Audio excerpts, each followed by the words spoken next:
Welcome to the Bioptimizers Awesome Health Podcast. And now here's your host, Wade T. Lightheart.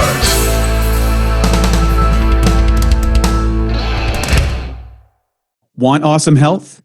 How about doubling your energy? With our free Awesome Health course, you can get a new video and lesson every single day for 84 straight days. The course covers everything from optimizing your digestion, nutrient intake, correct health issues, including weight, skin, energy, immune system, and so much more. The course could easily be worth $200 or $300 for, and yet it's 100% free when you go to bioptimizer.com. That's bioptimizers.com. Once you're there, just enter your name and email to get the first 3 phases of the Bioptimization report. You'll get the report immediately and begin getting your video lessons each and every day from there on in. Good morning, good afternoon, and good evening. It's Wade T. Lightheart from Bioptimizers with another edition of the Awesome Health Podcast. And today, we're going to be talking about the surprising link between hormones and toxicity. More importantly, we're going to talk about the steps you need to take before you begin to eradicate these hidden toxins in the body and balance their hormones once and for all. Big issue. And today's guest is Dr. Peter Kozlowski, who uses a broad array of tools to find the source of the body's dysfunction. He takes the time to listen to his patients and plots their history on a timeline, considering what makes them unique and co-creating with them a truly individualized care plan. Dr. Kozlowski did his residency in family practice, but started training in functional medicine as an intern. He trained in the clinics with leaders in his field, including Dr. Mark Hyman, Dr. Deepak Chopra, and Dr. Susan Blum. Currently, he works with his patients online and in person via his Chicago, Illinois, and Bozeman, Montana-based offices. Dr. Kozlowski, it sounds like you got a great life going on here. Yeah, it's not bad. It's an honor to be here. Thank you for having me. It's truly a delight. And I think, based on your resume, it demonstrates, I think, a combination of 2 things, which is really important. One, moving away from centralized, one-size-fits-all medicine, which seems to have come into has interfered with the natural course of medicine, particularly in the last couple of years, where I feel a lot of my colleagues and friends in the medical field, their individual observational and expertise was just taken out of the equation under blanket dictates, which paralyzed them from practicing medicine. And second, the good part of that is there's a general awareness right now that, wait a second, the old system of medicine, or the industrial complex medicine that's been kind of pushed in the last couple of decades with regulations and lobbyist groups and et cetera, has now lost its credibility and authority, paving way for the return back to the practice of medicine and dealing with the individual. I would like, maybe you can share a little bit of insight about your career, how you started out and how you got to this point right now where you got into the individual specialities, as well as listening to your patients, which is a complaint that a lot of people have right now, is that the doctor doesn't have time to listen to them. Yeah, I would love to share that. And I would start with, if you would have told me when I started medical school or even when I started residency that I'd be a functional medicine doctor, I would have laughed in your face. Mm-hmm.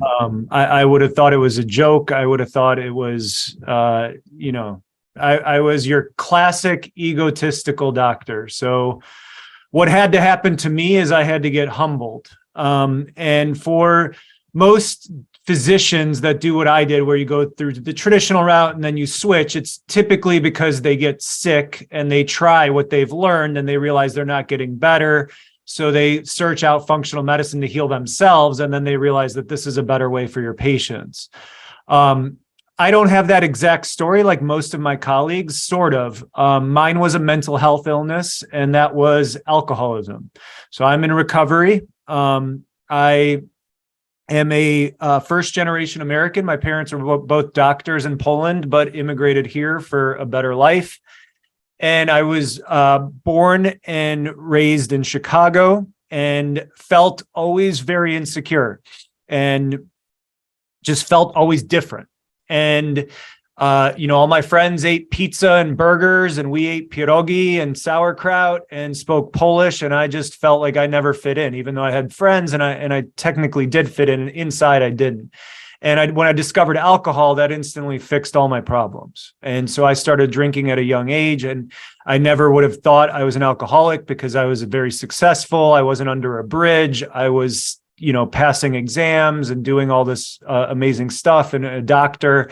And then when I started residency, I tried to stop drinking, and I had no idea how to deal with life. And they say you stop maturing when you start drinking. So I was in my late 20s with the mentality of like a 12-year-old. And so I went to treatment, and treatment for my alcohol abuse was all about the why. We never actually talked about the drinking. Like, it was just, why do you do it? And that's where I kind of dug into my own story of my insecurities and how that alcohol fixed that. So my own treatment was all about the why. And when I went back to residency, we as residents are taught by different doctors. So one day you might be working in cardiology, the next day in OBGYN. Sometimes it's week to week, sometimes it's month to month. And so the point of it is you're constantly being influenced by doctors who have been doing it for a while. And so one of the main things we do is inpatient medicine, which is just working with patients that are admitted to the hospital. And every week we would be working with a different doctor. And there was a doctor I worked with, his name's Dr. Chopra, that made us start a multivitamin and vitamin D on everybody who was admitted. And we thought it was a joke. We would make fun of him. Why are you wasting our time to prescribe supplements? We should be prescribing opiates and meds like we were taught. And when I got back from my own journey and I talked to him one day, I was like, Dr. Chopra, like, what are you doing? Like, why are you weird? Why are you different? And he was the one that told me I'm studying functional medicine. And so he took me to the website, IFM, and showed me a little bit about it. And one of the things that first piece I got lucky with is that as a resident, they make you go to continuing medical education, CMEs, and they pay for it. So I had no clue what I wanted to do. So I was like, let me just check out this functional medicine. And within the first hour of being there, I just knew that my career could never be the same. Everything was taught from what I thought was like full of crap, was taught from a biochemistry level, from an anatomy level, from a physiology level. And everything made sense. And then furthermore, I was the youngest person at that conference. There was hundreds of doctors from all over the world. And there was surgeons and neurologists and all this different stuff. And I was so confused. I was like, what are you guys doing here? Like, why are you wasting your time here? And everybody was telling me this is the future of medicine. This is, if you're just starting, this is what you should do. That was 12 years ago. And so then my next piece of luck is that my residency program was super supportive and allowed me to leave residency to go train in functional medicine. And that's how I ended up at some of those famous clinics. And it was there that I kind of started to see how to actually put functional medicine together, how to practice. And I have been in solo practice for 9 years now.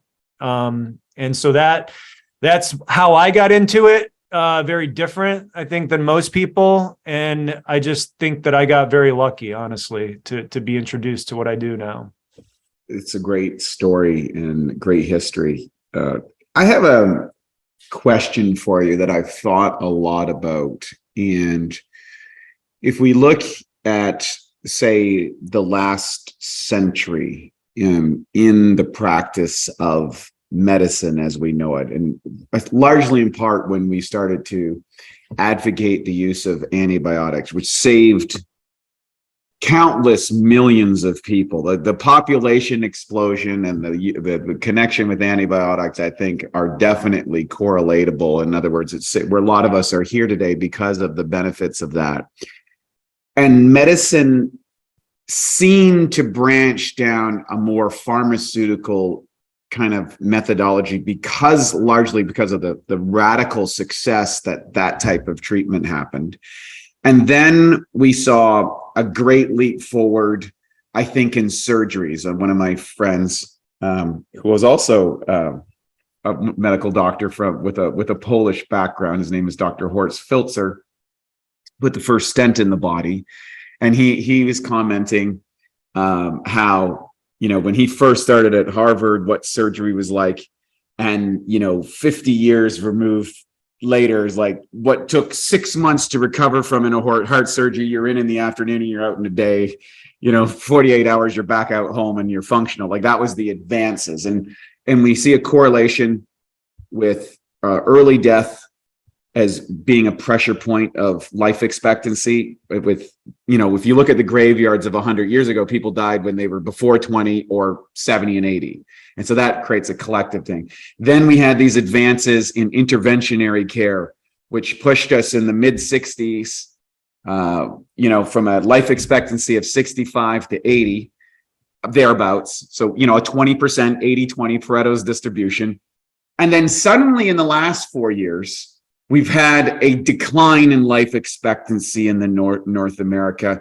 We've had more centralized control. We have medical error is one of the leading causes of death. And then on top of that, from my industry, we have advances, quote unquote, in conventional production of food, which alleviated, food insecurity or starvation widespread across the planet, but have created massive deficiencies. And now we're at this situation where we've got all these advances technologically, but on the functional side of them, what people are eating, quote unquote, as food or powering their bodies, we've had these expansive, I think, deficiencies and over toxicity thanks to conventional medicine. And so now we're back at these loggerheads again, is like, how do we live to, let's say 100 healthily and beyond? And how do we have high functional years? Is that why you think that so many people who have taken the time, the effort, the best of the best, people like yourself who, to become a doctor is a really hard thing to do. It's a very difficult practice. You have people's lives in your hands. You need to be very smart, and it's not an exact science. There's a lot of complications. And then now I see so many people who have had great careers are frustrated as a medical doctor saying, what we're doing isn't working anymore because there's step down. Is that why you think there's an explosion in functional medicine or a reconsidering of its potential? I mean, that's definitely part of it. And I think, to me, the greatest explosion, the reason it's exploded, and as much as I think it's exploded, I realize, like, when I go to Great America or so Six Flags, like a park like that, and you look at the menus and stuff, I realize it is a very, very small world, the one that I live in. Mm-hmm. But I think my opinion is that a lot of it is just the internet, and that people don't go to their doctor, have a 5-minute visit and then go home with a prescription and just take it because that's what the doctor told them to do, versus what people do now is before they even go to the doctor, they're Googling their symptoms, right? And they're diagnosing themselves. They're finding people who are talking about it online and seeing like, oh, I was diagnosed with Hashimoto's. There's an entire Facebook group for Hashimoto's. And, this is what other people did to heal, and learning that there's alternatives to what their doctor's telling them. I also think that people are killing themselves with the internet because there's too much information. Mm-hmm. And in my first book, Unfunk Your Gut, I make fun of the internet. And I go through like a pretty comical story of Googling abdominal pain and all the things I could convince myself within a matter of minutes. So I always say that like the internet is a gift and a curse because my job wouldn't exist without it. But at the same time, I see people every week that I'm pretty sure it'll be an ICD-10 diagnosis code eventually, is this addiction to an internet and reading about health. As someone that has very strong experience with addiction, I see the same behaviors in my patients when I ask them to stop looking at the internet as I felt when they told me to stop drinking. And so I guess that's my long-winded answer, but I think definitely what you're saying is true, that there's a few different reasons it's exploding. I wish there was more of it. I feel like it's still an uphill battle, but I think we're trending at least in the right direction, I hope. It was interesting. I had a lady on last year who is teaching functional medicine at Stanford for medical doctors as part of the course curriculum. And we're talking about gut health and digestive health. And I know you wrote a book on that prior to, and then you've got a current book, which is on toxicity. Could you talk about maybe your personal interaction in functional medicine and then how it led to the writing of these books? Why did that happen? How did that happen? And how are they correlated? Yeah. So the writing a book was my goal from the beginning when I started my career, and I just kind of wanted it to be different, and I had a couple goals for it. So by the time I was ready, I wrote it. But I would say the biggest thing about my gut health book is that this is a spoiler alert, but in my opinion, the key to your gut health is mental, emotional, and spiritual health. And it is that the vagus nerve and the connection between the brain and the gut. And I think I discovered that because I'm a perfectionist and I always want to help everybody that I see. And so I'm always looking for patterns in my patients. Why could I diagnose 10 people with Candida or SIBO, give them the same treatment plan, and 7 get better and 3 don't, right? Or whatever the numbers are. And because of my own personal experience with my mental, emotional, spiritual health and the denial that I was in, I started observing it, and I started seeing that my patients that weren't getting better, it was a lot of because there was unresolved trauma, there was issues with relationships, kids, work, whatever.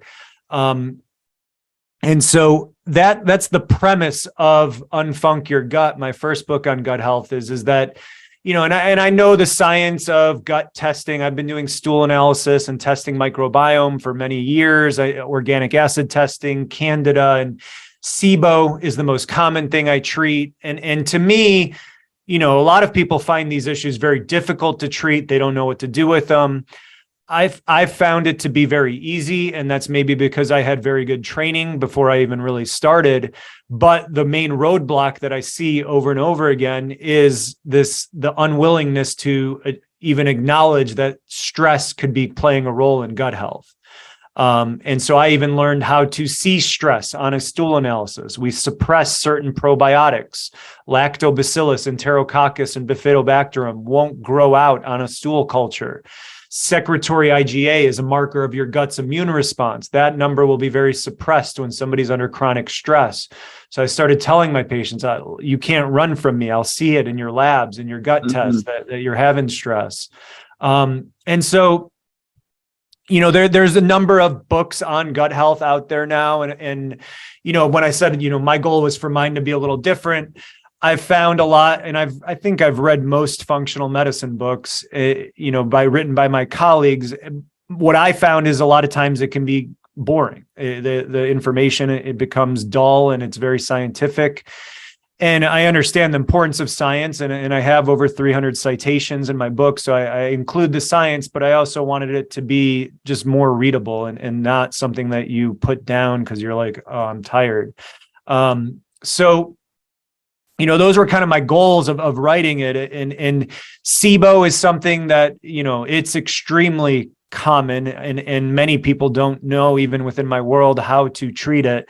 And that's something I've had a lot of success with. So I have an entire chapter on SIBO in my book and things that I do. And so that's kind of how the gut health book happened. But the biggest thing I always want to teach about the gut is you can take all the supplements, you can follow the strictest diet, you can do all of that stuff. But if you don't address your mental, emotional, spiritual health, your gut will never heal. And then if your gut won't heal, you won't be able to detox, you won't be able to heal anything. And it just all kind of is connected. Beautifully illustrated.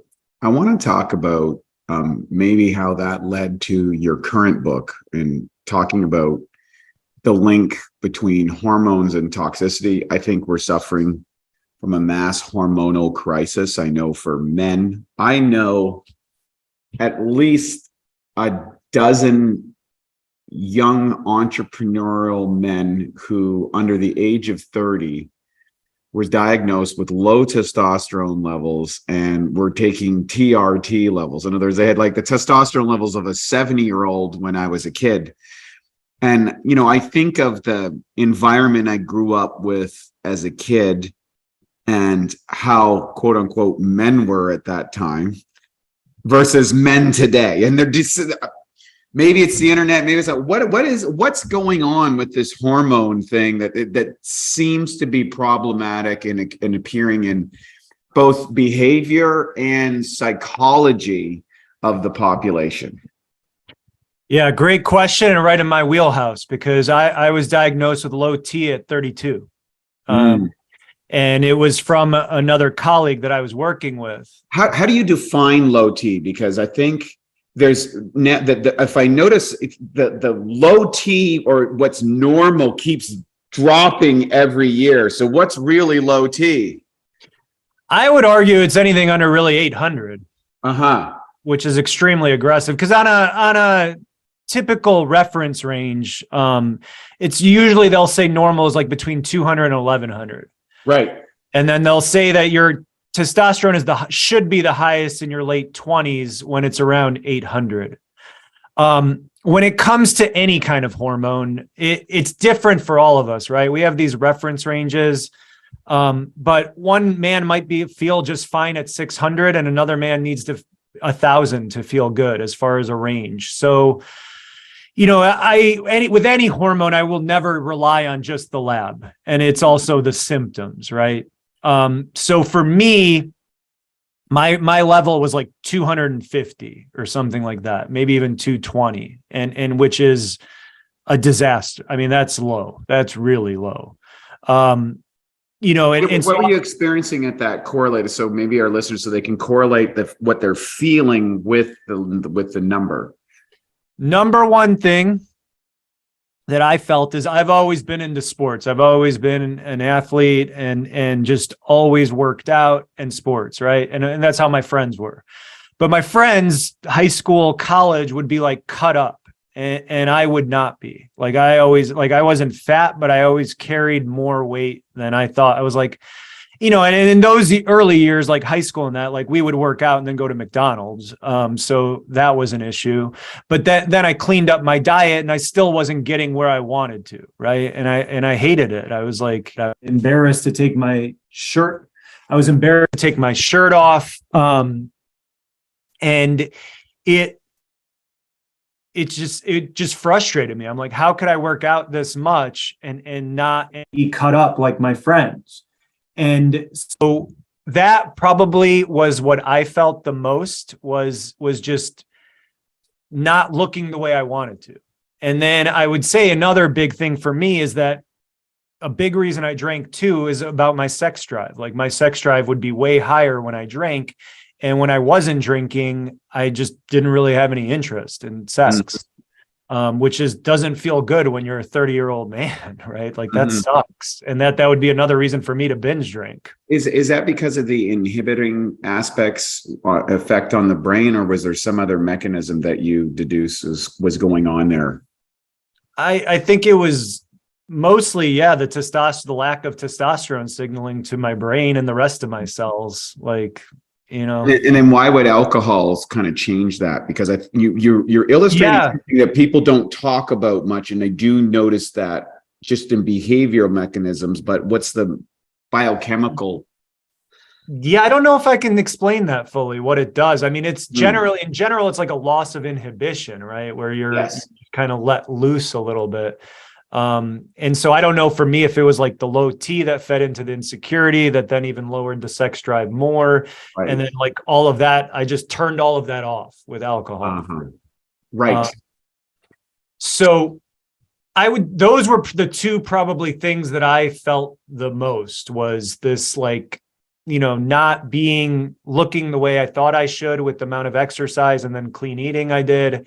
And then just, you know, needing alcohol to have a sex drive, really. Yeah.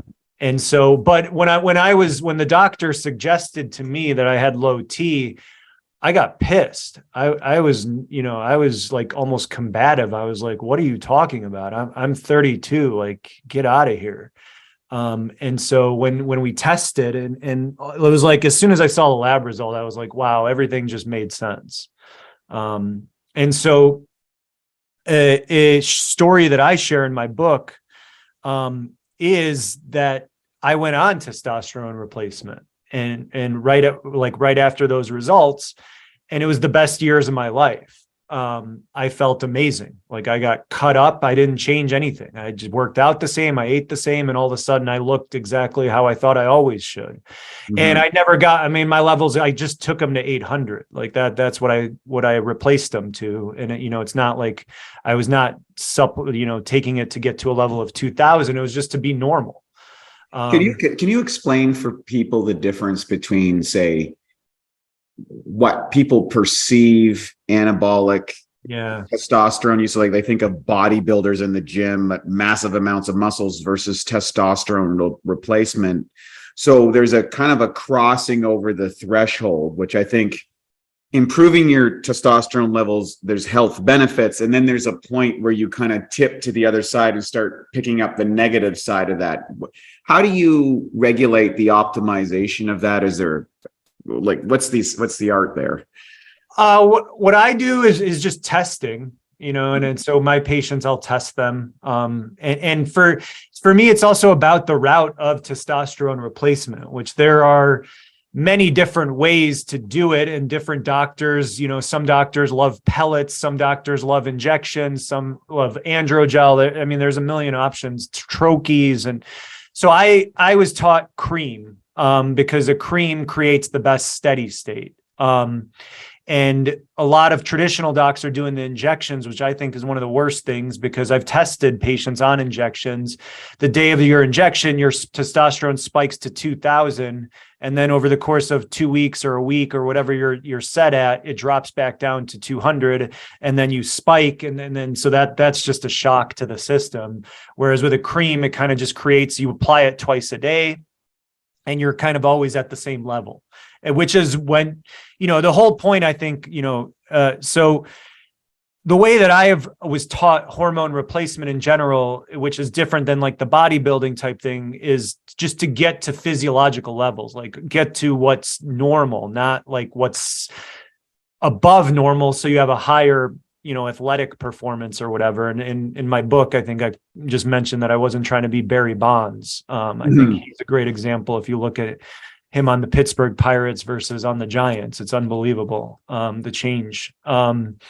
So that's, I guess, what I kind of mean is just that with hormone replacement, we're trying to get to what are normal levels, not to, high, extreme levels. What would you say that range is for people? I mean, for testosterone for a man, let's just like ballpark 600 to 1,000. Yeah. That's probably what I would use. But again, I would want to know the symptoms, right? And I think an interesting point, one that I haven't thought of in a little while too, is like most men come to me because of the sex drive thing. Yeah. And they're like, I want a better sex drive, whether they're 25 or whether they're 75. It's like, that's their main thing. And it's interesting. I've always warned them that, we might get your testosterone to 800 or 1,000 and your sex drive might not change at all. Right. And why is that? And that's because for a lot of men, it's not testosterone. It's the mental, emotional, spiritual component. Right? This brings up a great point, because I think there's a misidentification that if I can just take this exogenous hormone to solve whatever situation, and that happens for both men and for females, but if the underlying expression or repression of something because of an unresolved issue in the body, what happens? How does that show up, and how are you able to detect that as a doctor? Because I think not a lot of doctors talk about this. And now for a Bioptimizers fixed digestion tip: supercharge your protein shake. Everyone knows protein shakes are a great way to sneak in extra protein, build more muscle, even replace meals and burn more fat. The problem is the highest quality protein typically absorbs at around 40%. One way to fix this and dramatically increase how quickly and effective your protein shake digests is to add 2 to 3 capsules of masszymes into your shake. One research study showed that pre-digested protein during a meal increased muscle growth significantly. To take advantage of this, just blend the open capsules into your shake, and within 15 minutes or less, the enzymes will have begun to break down the protein into amino acids. This can make your shakes at least 2 to 3 times more potent. Some people do this and sip on their shake while lifting to provide their muscles with a steady stream of amino acids during their workout. To save 10% on masszymes, use the code SHAKE10, that's SHAKE10, at masszymes.com. That's SHAKE10 at masszymes.com. I have a stress test that I do. And that's, there's a chapter in my new book, Get the Funk Out, that's on the adrenal glands. And the adrenal glands are your stress hormones. And cortisol is your stress hormone. And so I will tell men or women that, we can objectively see how stressed out you are by doing a salivary cortisol test. And you measure your cortisol 7 a.m., 11 a.m., 3 p.m., and 10 p.m. And the cortisol should follow a bell curve. It starts high in the morning, and then there's a steep drop by lunchtime, and then it kind of levels off the rest of the day. So somebody can be through the roof on their cortisol curve, right? And so they're living in really high stress. Most people that have heard of adrenal fatigue expect to be a flat line. They expect to have no cortisol at all. I don't ever see that. It's usually people are too high, too low, or both. But there's also an interesting marker on there, and this is relevant too, is DHEA levels. Like any cortisol test usually tests DHEA levels. DHEA is a precursor to making estrogen, progesterone, testosterone. We have one building block for hormones, and that is cholesterol. So cholesterol is your one substrate to make testosterone, estrogen, aldosterone, cortisol. That's what our body turns cholesterol into hormones. Well, there's this syndrome called cortisol steal. So you only have a certain amount of cholesterol, right? And I mean, you could eat a ton more, but in general, your body has a certain amount that it's going to use to turn cholesterol into hormones. It will preferentially make cortisol over everything else because your body thinks it's in fight or flight. Our bodies are super smart.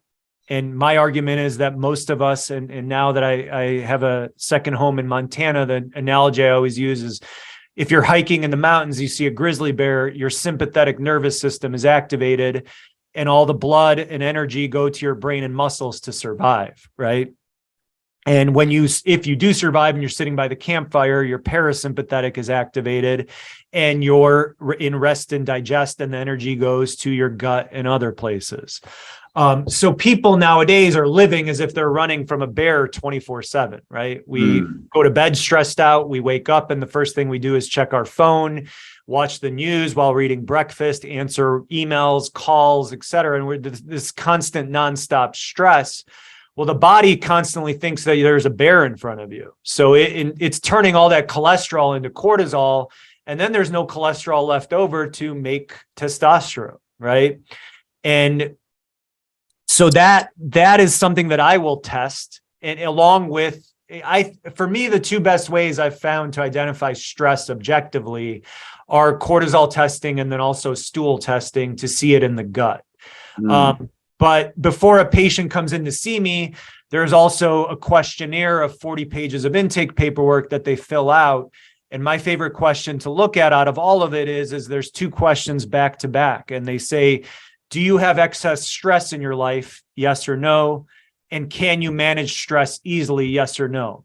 When somebody answers, no, I don't have too much stress, and yes, I can manage it easily, that is a massive red flag. It's kind of backwards than you would think, but that to me is a marker that this is someone in denial.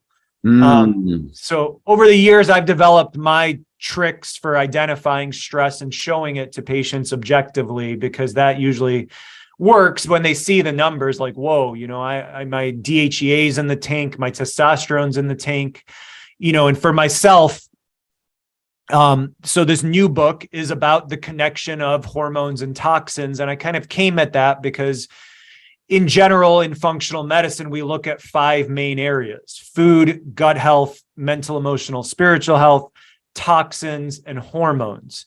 And in my first book, I covered gut, diet, and mental, emotional, spiritual. So that left 2 subjects, which were hormones and toxins.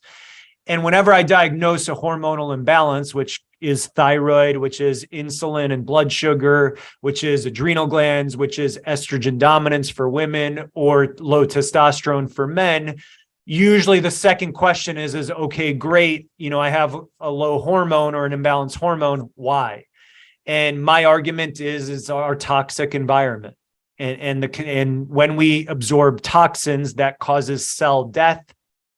And then those cells die and they stop working properly, right? And so every cell in your body is surrounded by a membrane that has fat in it, and toxins are fat soluble. So toxins can get into any cell in your body. And for whatever reason, preferentially, they love the hormone glands. It was described to me by Dr. Susan Blum when I started that your thyroid is like a sponge for toxins.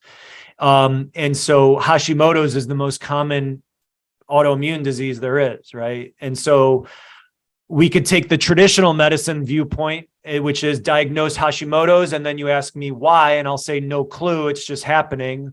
Or we could take a functional perspective and be like, well, why don't we test you for toxins? If your body's loaded with toxins and they're in your thyroid, wouldn't it make sense that your immune system is attacking the thyroid because it looks at it as an invader? Mm-hmm. And so that's the connection I try to put together, is because these hormonal imbalances are more and more common, and so is our toxic environment and all the things we're exposed to. So you would say, if I heard you correctly, that a disruption in our hormone levels oftentimes has either a toxic or some sort of psycho-emotional component. Those are the first 2 things I would always rule out. And it's very rare that I don't find something in one of those 2 areas. Interesting. So let's talk about those toxins, particularly that are impacted here. What are the toxins that you see that are most disruptive, and how do people check for them or remove them out of their lives? I would say that the number one by far and away are heavy metals. Mm-hmm. And so the 2 top heavy metals that I find over and over again are lead and mercury. The second most common thing that I work with in my practice is mold toxicity. And the third is kind of all the other stuff, which we kind of label as the non-metal toxins. And out of that, that's your bath and beauty products. And that is glyphosate, right? So glyphosate is probably number 2, the most common that I find. And there was just a national news article that said that they found glyphosate in 80% of urine samples. In my testing, it's over 95%. Right. And I'm dealing with people that have been eating organic for 5 to 10 years. Right. And they're still through the roof on glyphosate levels. So, and then there's this stuff, like I said, in sunscreen, in your deodorant, in the average woman is exposed to over 100 toxins before even leaving the house.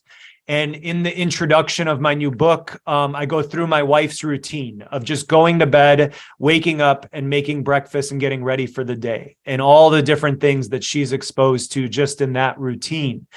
And the worst part about these toxins is you don't taste them. You don't feel them. It's not like you eat sushi full of mercury and you get a headache, or you get a rash on the left side of your cheek, or your elbow hurts.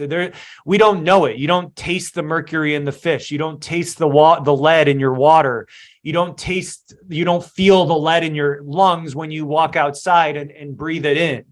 And we don't know. There's not symptoms to look out for. They are in your body, they're accumulating, and one day you'll get diagnosed with, your child will get diagnosed with autism, or you'll get diagnosed with Hashimoto's or lupus or diabetes or dementia, and you have no clue why. And then, you go through the traditional route, they don't get you anywhere. And then you reach out to me as a functional medicine doctor to figure out why did it happen in the first place. So my hope and dream for the world is that one day that heavy metal testing is done at a routine pediatric visit at the age of 3. That if there's a history of living or working in a water damaged building, that we test for mold mycotoxins.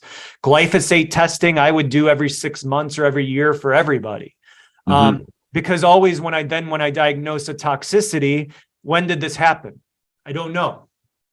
It started before you were even born. They've done studies on umbilical cord blood and found over 100 toxins in umbilical cord blood. So if mom had a bunch of heavy metals or mold or glyphosate, you were born with a baseline of it. And then a couple years ago, this is 2 years ago, they found 400 times the amount of mercury in organic Gerber baby food. And that's in 2021 or whatever. It was in the last couple of years. I mean, imagine what it was like 40, 50 years ago or longer. Right.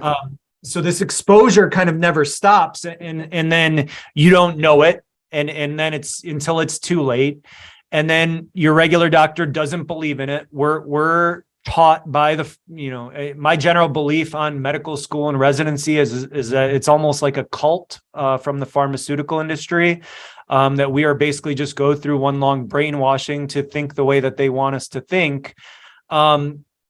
So you read about it online, like, hey, in the story in my book is I had a guy that was on 3 blood pressure meds, was told he was out of options. And he came to me and we found a ton of lead in his body, and it took us a little over a year to get it out. And after that year, he was off of all of his blood pressure medicines. So I think everybody needs to be tested. I wish everybody was being tested. And the best time to get tested is before you're sick. When I do health talks and lectures around communities, a common question is I feel good. Why should I see you? Why, and that's the time to see a functional medicine doctor is when you feel good. And 99% of my practice should be preventative medicine. And it's not. 99% of my practice is I've been to Mayo Clinic, I've been to Cleveland Clinic, I've been to every university hospital in the city, and I'm out of options. So screw it, I'll try functional medicine. That's what my practice is.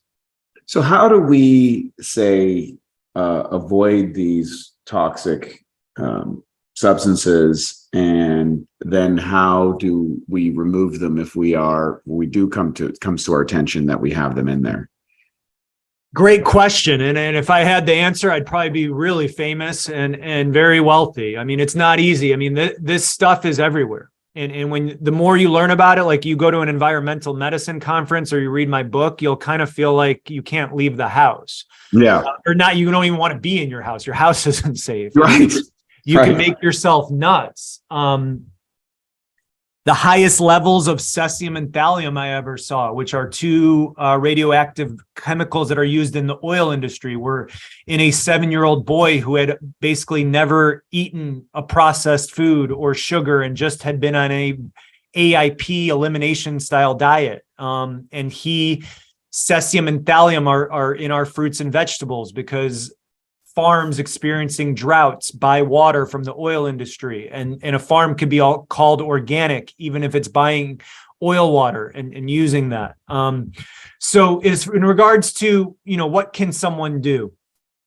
Test, first of all. Test for heavy metals, test for mold if you're worried about it, test for glyphosate, test for the plastics and the herbicides and all of that. And for most of those tests, urine testing is the best. In my book, I go over each test that I've used over the years for those kind of toxins. Do not just assume. You can get yourself in a lot of trouble mentally by assuming that you have a heavy metal toxicity or a mold toxicity.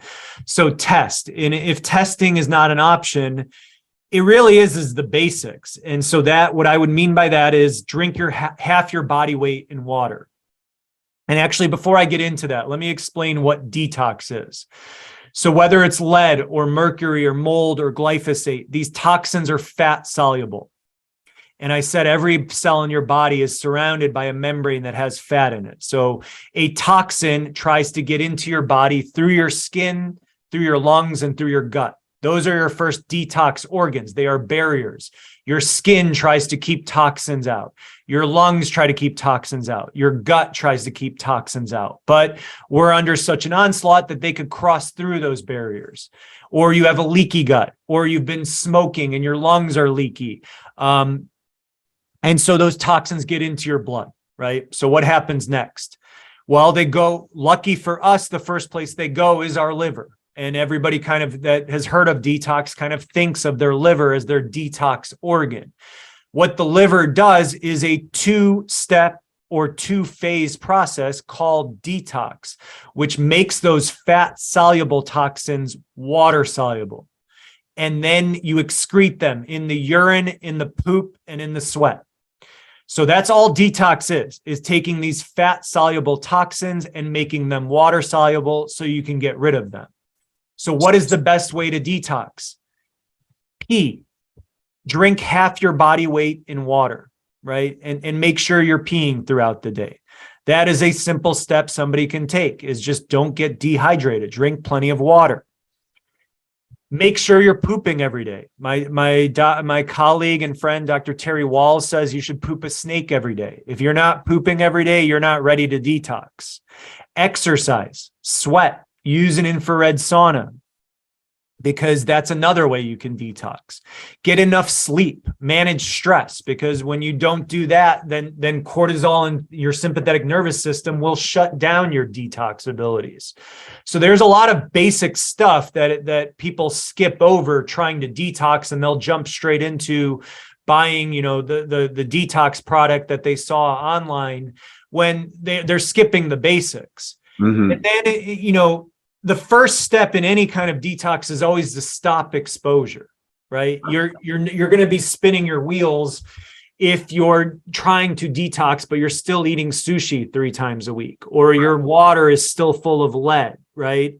So I think the best free resource for starting to identify what is toxic in your house, besides my book, will help quite a bit, is the Environmental Working Group, EWG.org. A lot of people have heard of EWG, the Environmental Working Group. A lot of people have not. Many people have heard of the Dirty Dozen, fruits and vegetables, which are the 12 most toxic fruits and vegetables. Most people don't know that EWG is the organization that's putting that list out. And so this is a well-funded organization that is constantly testing our environment. You can go on there and type in all of your favorite lipsticks and mascaras and deodorants and foods you're eating, and they will give you a toxicity rating of 1 to 10. And so this is a free resource that anybody can go on EWG.org and start looking at, what is the stuff I'm using and how toxic is it? Look at your laundry detergent and the candles that you're burning. I mean, it never the list never ends. What, the water that what kind of cup you're using, what kind of toys your kids are playing with. So starting to identify ways that you could clean up your own home, getting enough water, exercising, pooping every day, sleeping, that'll take you a really long way in detox without spending a ton of money, on detox products or tests. It's one of the things that, I've encouraged and activated over the years is these continuous practice, lots of water, hydration, I do a HOCAT ozone steam thing every 2 or 3 times a week, exercise every day, all of these things to stay on top of it. And it seems to be working, but for people starting out, I guess, when they get their initial test, they're probably going to get some indications of where they're bringing toxic.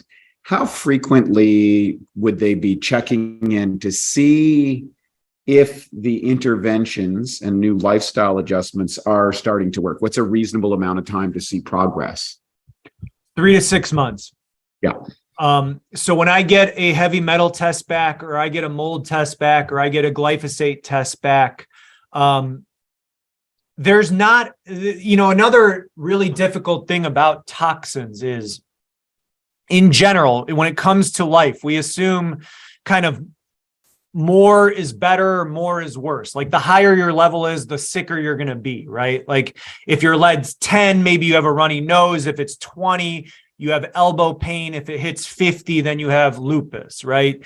That's not the way it works. We're all different. And my argument is that we don't really know what is good for you and what is good for me. Oh, I think we do know that this stuff just in general should not be in your body.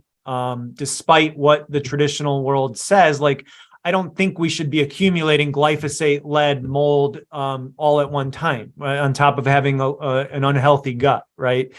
And so the level of elevation does not correlate with symptoms. So I could take a person with a lead of 10 and my own lead level was 12 and when I tested, and I think that contributed to my low testosterone. So I could take somebody with a lead of 12 and they're totally healthy. Another person could have 3 autoimmune diseases.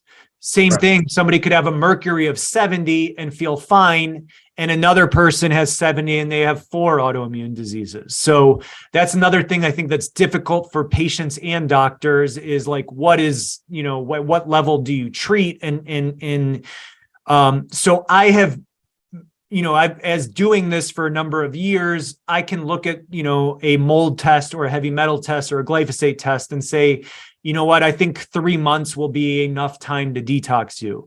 Or, I might look at a heavy metal test and be like, I don't even think there's any point in testing for a year. Like your levels are so high that there's not even a point. But, I always offer my patients, we can always check in. I have seen that in general, everybody detoxes at a different pace. So I might think that a year is going to be what it takes. And then we repeat the test after 6 months and they're at a good level now. So I rely very much on testing. I hate guessing. And so I will give you an educated guess on what a detox time frame is. A good example is my wife, Mackenzie. She lived in a moldy apartment, and worked in a moldy building in Chicago. I did not test her for mold for 9 months after I knew 9 months that she had not been living in it or working in it anymore. After 9 months, her levels were still through the roof. And that was without any treatment. So then we started a detox. We did not test her for another 9 months. And it took 9 months. No, we tested her after like 3 months and the levels were still high. So we tested again. So basically it took her 18 months to get the mold out. And 9 months of just being out of it. And then another 9 months of being out of it, plus using supplements and meds to get it out. But everybody's different. In my first book on gut health, I actually wrote about a patient who came to me for infertility. We had found huge levels of mold. We got it out in 3 months and she was pregnant 2 months later. So it really varies, but I would say as a general guideline, 3 to 6 months, I like to check in. Is there, so for someone looking and saying, hey, you know what? I like what Dr. Kozlowski is saying here. I need to get a functional medicine or a doctor. What do you look for in a functional medicine doctor, and what tests would you suggest going after initially? How do you make those determinations?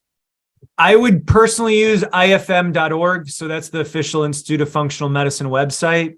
And on there's a tab that says search for a practitioner, and you can change it to within 10 miles or 200 miles, depending on where you live. But there's a very important thing on there, and somebody who's been to just one conference can be listed on the IFM website. Right. But in order to be certified in functional medicine, there's about 7 conferences you have to go through to, along with passing board exams. And so you can search on there, you can check off only search for certified practitioners. So I would absolutely use that tool of only searching for certified practitioners. However, you can still end up with a certified practitioner who doesn't know anything about detox, or who doesn't know anything about gut health, or it's not that they don't know anything, but they just don't work with it enough. So after you search for certified people, I would reach out to the clinic and just ask, like, hey, my goal is testing and treating heavy metals, or my goal is SIBO. Do you have experience with that? So I would just check in with the clinic to make sure that they are comfortable with what you're trying to accomplish. From having 2 books out there now, I mean, I think the greatest feedback that I've heard is that for people that read my books but didn't see me, they're like, well, when I went into my functional medicine visit, I just felt way more prepared. And sometimes you'll know even more than a practitioner who's just starting in functional medicine, because they started training in it late and they've got a traditional practice and then they're trying to convert to a functional practice, and it's not easy. It's really hard. So, I do think my books are great resources for somebody that just wants to be even more prepared for their visit.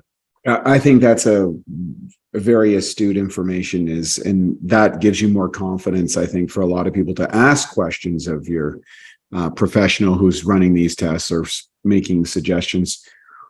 Can you provide the names of the books and where they can find out how to get them and more about you, your clinic, your practice, and everything that you're doing? So my website is doc-koz.com, doc-koz.com.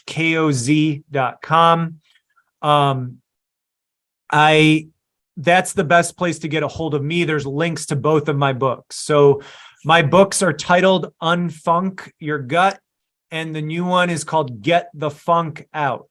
Funk in both books is spelled with a C for functional medicine. So at my practice, we had t-shirts that said, we put the funk in functional medicine. And when I was writing my books, that's where Unfunk Your Gut came from, and Get the Funk Out.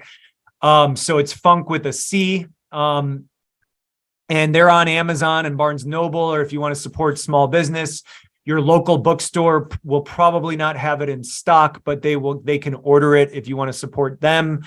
So they're very easy to find if you got the spelling right. I have an Instagram page. It's doc_Koz, and a Facebook page. It's my name, Peter Kozlowski, MD. I am pretty lame on social media. I mean, I share stuff, but I'm not someone that's on there all the time. So, I do post when I do media and stuff like that, or events that I'm doing. But my website, you can email us, call us if somebody wants to work with us. But also, if you just want to learn about functional medicine, my books are easy to read. And there's great recipes in the first one and a lot of tools that will help. I think this is going to be well received by our listeners. I really appreciate you taking the time on your busy schedule, and I wish you the best with your books and your career. For those who were listening today on the Awesome Health Podcast, be sure to grab yourself a copy of those books. Functional medicine is a growing field, but you need to arm yourself to answer or be able to ask the right questions of your practitioner and to help evaluate it. And today's podcast was very helpful in assisting our listeners. So thank you so much for joining us. And thank you so much for listening. I'm Wade T. Lightheart from Bioptimizers. This is the Awesome Health Show. We'll see you on the next episode. At Bioptimizers, our mission is to fix digestion. And a cornerstone of digestion is gut flora. P3OM is our patented probiotic formula. In fact, we call it the Navy SEALs of probiotics. You see, strong proteolytic or protein digesting activity is paramount to having a healthy gut flora. And of course, P3OM provides that. The good news is, unlike weaker probiotics, P3OM survives the digestion process. What it does is it basically multiplies the good guys while protecting you against pathogens, or what some people call the bad guys. P3OM really helps to rebuild your digestion. And what that allows you to do is to maximize nutrient uptake, energy, and metabolism. To find out more of how P3OM can help you, go to www.bioptimizers.com. Thank you for listening to the Bioptimizers Awesome Health Podcast. You can find more information at bioptimizers.com.